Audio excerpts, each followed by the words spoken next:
Hello there, this is Debbie Heiser, and I am so stinking excited to share this new season 4 with you. And I can't believe that this is already the 4th season of Lead Your Life with Debbie Heiser. And I just want to thank each of you who listen. And my hope is that the tools, the thoughts and experiences I share, as well as the work I've done to love myself, love others, and love the work I'm called to do, that also helps me lead a truly lit up life, will help you move into a more lit up life yourself. A few things to look for in this season. Super excited to share that we're going to be coming to you now every week with episodes jam-packed with information to serve you. Every other week, you'll hear from a guest who's leading a life that they love, and I'll be asking them to share their stories, how they got there, and any thoughts or advice that they can give you, our loyal listeners. We have new music too, and I'm so thrilled to introduce this song called Ride, sung and co-written by my friend, Miss Jackie Wilson. And she, along with her collaborators, Tyler Banks, David DJ Lee, and Chris Renee, are super talented and generous, as this song fits perfectly into the thought of stepping into your best life. To follow any or all of these talented folks, check out the show notes for their social handles. Thanks again for listening. Enjoy season 4 and do us a solid and leave us a rating and a comment to help us be able to share more with people across the globe. Now, let's get started with this episode. You're the only one who really can transform your mind. Hello, and welcome back to another episode of Lead Your Life or Lead Your Lit Up Life with Debbie Heiser. I am super excited to have the guest that I have today, April, and I'm going to let her introduce herself here in a minute. But let me tell you a little bit about how I know April, and she's a pretty special gal in my life. Her father was an exchange student and for my aunt and uncle, and he just kind of became part of our family, and we still celebrate Christmases together and do all of these things together.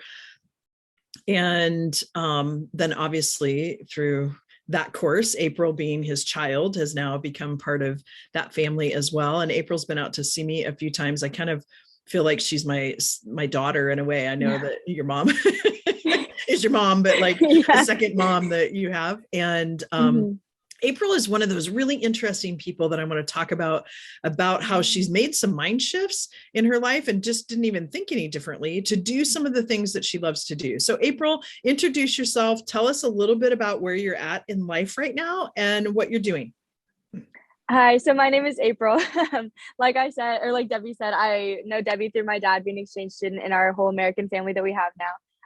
I'm in my third year at Kansas State University. And so I'm in Manhattan, Kansas right now, and I'm a double majoring in Spanish and education. And so right now I'm actually student teaching at a middle school here in Manhattan, Kansas, doing like Spanish classes and then a world language class that has like French, German, and Spanish, which is fun to figure out how to teach. But great. I should call you since I'm getting ready to go to France here pretty soon.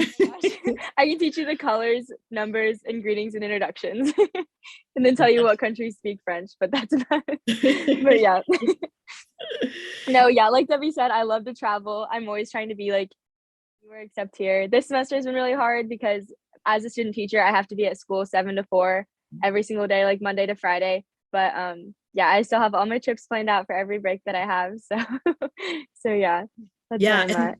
And that's part of why I wanted to talk to you. Not only that, but when you think about leading your life, you're at this juxtapose, right? Where two roads kind of verge.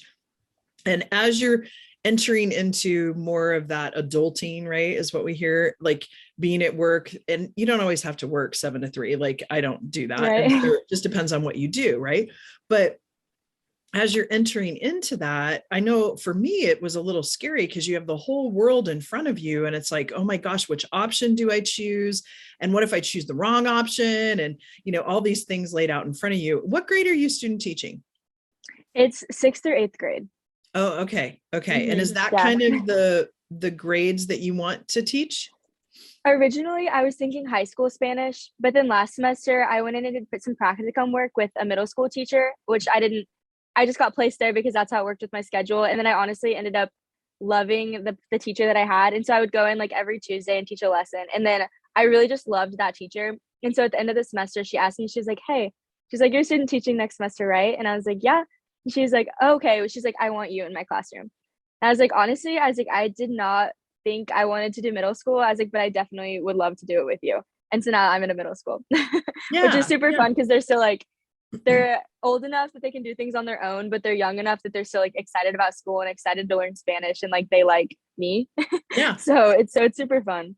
Yeah, that's that prime age where they still do have some respect, somewhat. Not everyone, right? We're making gross over generalizations here, but so part of why, and where I was going earlier, that I wanted to talk to you is that April is inspiring to me. You are inspiring to me because you have made travel happen, right? Like, you're a college student. And I know for me, I didn't have just money, although money does grow on trees because it is paper, right? But like, I didn't just have this like automatic flow of money coming in. And so tell us, like, just in the last, even during COVID, how you, well, let's go back to 2020. So that was a couple years, right? Tell us where you've been, and let's just have a conversation about that. And then I'll lead us into like, where's the next place that you went? So when you think back to 2020, I know you had a big trip planned and you were kind of concerned about it, but you went anyway. Where'd you go? So actually, originally in 2020, back in 2019, my first semester at college, I had applied for this job in Hawaii that I ended up getting that January. But then when COVID hit in 2020 of March, they went ahead and canceled it. So I was supposed to go work in Hawaii, North Shore, Oahu, like for 9 weeks of the summer, and I was gonna go spend my summer in Hawaii. And then when it got canceled, I was crushed. I was so sad. And I also, as a family, we've been to all 48 states, like me, my mom, my dad, and my brother. And so Hawaii and Alaska were my last 2 states. So I was like, okay, I'll go to Hawaii this summer. And then after that, I had looked up flights from Honolulu to Anchorage. And I was like, okay, that's feasible. Like, I can fly to Anchorage after that, and then I'll fly back home.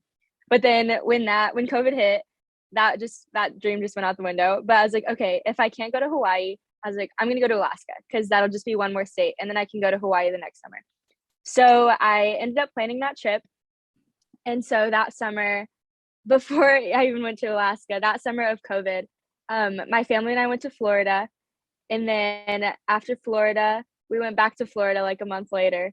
And then after Florida, I went to Alaska. I flew to Alaska with a couple of my friends so I could get my 49th state. And that was absolutely amazing, which is why I'll get to where I'm going this summer. But and then after that, I came to see you in Idaho, the last half of that trip. And then I flew home from Idaho, and then actually drove back to Idaho with my friends to go to Yellowstone and the Grand Tetons, which was so much fun. And so pretty much that entire summer, I worked every single day. I had a job at I lifeguarded at a pool, and then I also worked at a coffee shop. And so I'm not kidding you, like every single day of June, I was working like at least 1 or 2 jobs. And so because I told my bosses, and they were honestly gracious enough to like let me keep my job, even though I wanted to be gone like all of June, and it was a pool job, which are like the busiest months. So they let me work every single day of June. And then in July, I think I was home for a total of 4 days in July of 2020.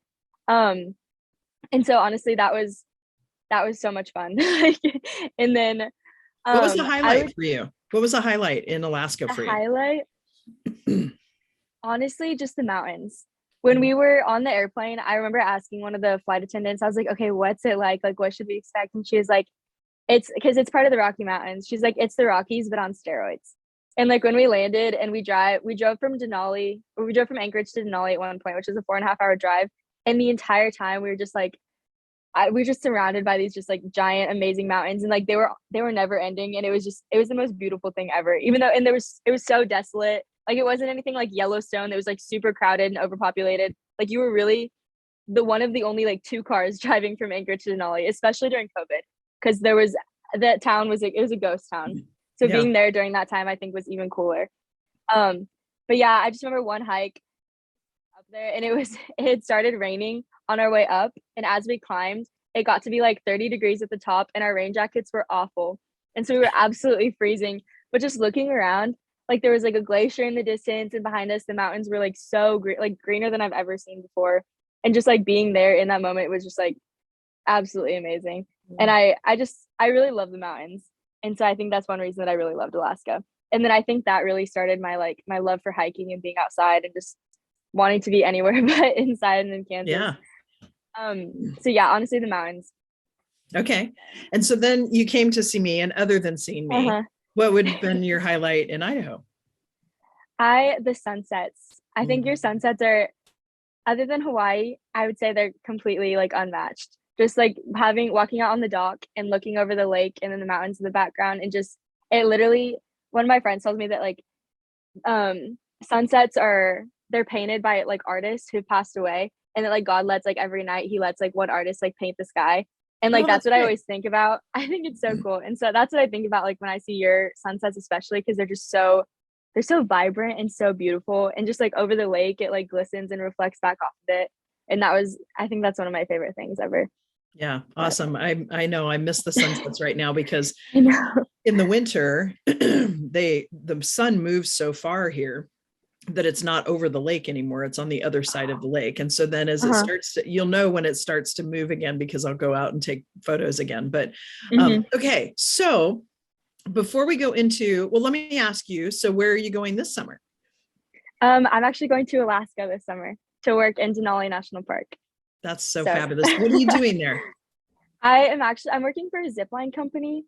And so I'm going to be in like the cute little town, Healy, Alaska, that's outside Denali National Park. There's like, it's a tourist town. I think there's like 900 year-round residents, and then everyone else is just tourists that come to visit the park. There's like a little boardwalk, and there's a bunch of offices that are like the size of my bedroom, maybe like a 10 by 10, 15 by 15 room. And that's where I'm going to be working. So yeah, and they provide housing, and I just get to meet all these new people, and I'm honestly so excited. I'm so excited for you. I might have to come up there. I've been wanting to do this. There is a ferry outside of, I think it's Bellingham, maybe Seattle, where you go on with your car, and it's a 3-day trip, and you can get a room, or you can car camp or camp out on the ferry, and it drops you off in Alaska. And then you have your car. Yeah. And you can drive, and then you drive back to the States, or you could grab the ferry again, right? Depending on what you want to do. You should do that. Right? I might have to do that. I'll be there. Yeah. I know. So you need to send me the dates. But one of the things that I love about this, and I want to ask a question here in a second, is that you have taken and said, I love travel, which I live by the universal laws, and the universal law of cause and effect says that desire is causative, meaning if you have a desire to travel, then you're going to make it happen, right? The action behind cause creates the effect. And so we're always in cause. It just depends on what effect you want, right? So I could sit here and dream and say, oh, I want to go to Alaska, and I want to go to Alaska, but there's not a deep burning desire to do that. Otherwise I'd make it happen, right? And I figure it out, whichever way you want to go. And that's kind of what you've done. But what I'd like to know, because I know your family are big travelers, but you guys go by car most of the time. So, which I think is probably half the fun, but especially with your folks. But I want to find out from you, like, where did this love of travel come from? Honestly, I think it was from my parents. And just, I remember the first time I planned a trip for myself, well, it was for my family, but I planned it, was when we did the East Coast. So we had hit like all the West Coast states like the summer before. And then the summer before my senior year, we were going to go up the East Coast and hit all those states. And so I remember sitting there and like planning every single city, like how we were going to go through, like, okay, how are we going to hit like West Virginia, and then also like come back to go to like New York, and then how we were going to make it all the way up through like New Hampshire and Vermont. And just like sitting there, I mapped out like the miles, like how long it was going to take between like which like cities we should stay in, like where we should stay. And like I remember just showing it to my parents, and they were like, okay, like this is what we're going to do. And honestly, it was so much fun. I'd much rather sit and plan a trip than do like any kind of homework or really anything else. Like once I have a trip in mind, I have it planned out. Like for Alaska right now, I actually have a Google Doc, and I'm like, okay, I need to get there this time. It's probably going to be this much money. This is what I need to bring. Like this is what like railroad I should take from like Anchorage to Denali. Just like everything figured out. I need you to plan my trip to Paris. I would love to. Honestly, if that could be my profession, I would love it. Okay, so that leads me into another question. How do you take this degree in education and your love for travel? How does that meld? I mean, part of it is you're teaching other languages, but how does that meld for you? So growing up, my dad is from Mexico, but he never taught us Spanish, because my younger brother asked him not to. So everything that I learned, it started in high school, and then in college, I've been taking classes, like my Spanish classes, since I started a couple years ago. At first I wanted to be a dentist originally, and I loved teeth. I was like, okay, like I've been to the orthodontist so many times, I've been to the dentist so many times, like I could do this for the rest of my life. Like that would be fun. And then I realized like how many math and science classes you had to take in college, and I was like, okay, that's not for me. And so then I realized I have always adored my high school Spanish teacher. And then in my senior year of high school, like that spring, I was TAing for her, and I was like, oh my gosh, I was just watching her. I was like, she loves her job so incredibly much. And I was like, and I love Spanish. And so I was like, what if I could share like my love for Spanish with like kids like me, and then like love going to my job every day because the kids like love being there, and I love like being able to give them this like opportunity to be able to talk to like this many people, and to be able to travel to like Spain and Mexico and like all the 20 Spanish speaking countries they could go and visit and like be able to like communicate. I just think honestly, traveling now for me is more of like the people, where before I realized, I think it used to be more of the destination, but now I love going to visit people, especially now that I worked in Hawaii this past summer. I was able to go back, and now all my friends that I made there are all over the United States, and like you're in Idaho. And so I think now it's more for the people. And so I think that like being able to speak Spanish will make like when I want to move to Spain or go to Mexico, it'll mean more because I'll be able to make those connections. Yeah. And so I just want to be able to give that to students, to have that same opportunity and to find like their same love for Spanish or another language. So that's how I think they tie, obviously, because it's so much easier to like travel in a foreign country if you can't speak that language. And so I definitely think those tie hand in hand. Yeah. But, yeah. April, that's so exciting. And I am so excited for you to take your trip to Alaska. And I'm hoping that maybe somewhere in there you get a drop off in Spokane on your way or on the way back. Or maybe your mom would take the ferry and pick you up and drive back. Oh my gosh, with you. Yes. Yeah. But anyway, I am so appreciative that you took the time to be on here, because I know you have a busy schedule. And I love, for those of you that are watching, those of you that are listening don't get this opportunity, but she has postcards hanging behind her of all of these different places that she's been. And I just look at that, April, and I think that's so phenomenal that you have made that happen. And I know your parents have been a big part of that with the road trips. But the last question I have for you before we wrap this up is, now that you have all 52 or 50 states, what's next? Thanks for asking. So I'm going to go to Alaska this summer and spend the summer, and then I'm going to come back. And so I'm not actually graduating in May, which is what you're supposed to do after you student teach normally. I have like 8 credit hours that I have to take in the fall, and then I'll graduate in December. And then my friend and I are planning to move to Spain. And I think that's another way that like the teaching Spanish comes hand in hand, because I can flip that around. And I know a lot of people who've gone over there and taught English to Spanish speaking students without even being able to speak Spanish. And so I feel like I'll have a huge advantage going over there. But yeah, I'd love to spend a couple years there, like 2 or 3, before coming back and just finding where I want to live for the rest of my life. Then you can road trip to all of these different places, but it's not a road trip. You take the train, right? Because they have such great systems. So that's so fantastic. I didn't realize you were looking to move to Spain. So that's fantastic. Are you looking to move then? It would be like January of 2023. That's what I'm hoping for. Yeah. Oh, that's so we'll see.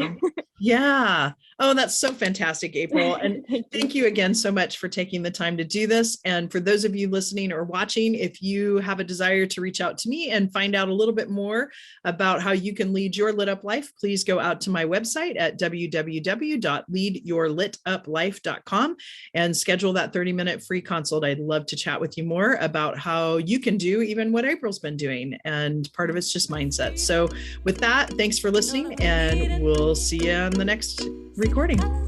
Find your own kind of happy.